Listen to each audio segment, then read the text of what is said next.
Hey guys, little bit of change of plan. So what I decided to do after thinking about this a little bit further is that I decided to bring it down off the cement blocks. The reason for this is that I was using a lot of energy to basically push all the water up from the pump down here, from my pump up to the secondary, to the barrels, how they were set up before.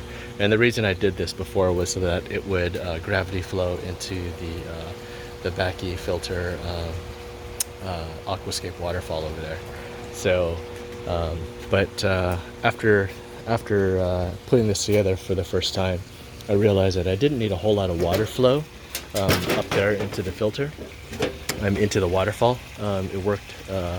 It actually splashed a whole lot more than I wanted to once I had a decent amount of water flow up there.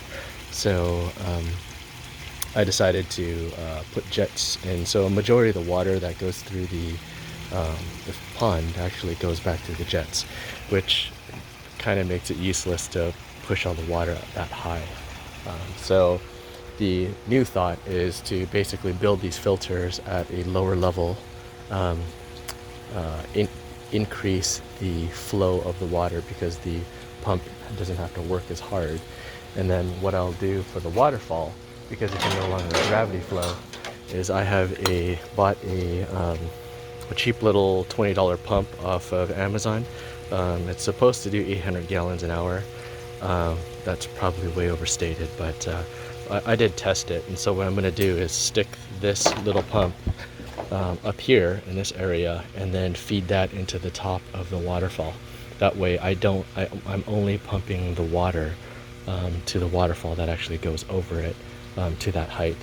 That'll actually save a lot of energy and also increase the throughput of the primary pump.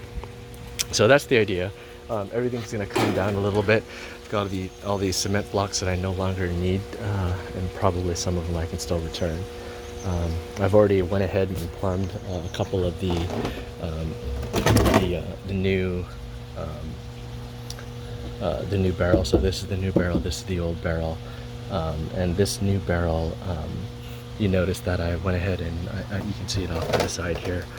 When you put these uniseals in, this is a 3-inch uniseal. They run about $7 or $8 each. Over time, they do leak, especially when the pipes turn. I've had a couple fail on me over about 5 or 6 years, and when they do leak, it's a lot of trouble. So what I've noticed is that if you do put pipe sealer, this white thread sealer on it, it seems to last longer and it seals up those leaks a little bit better.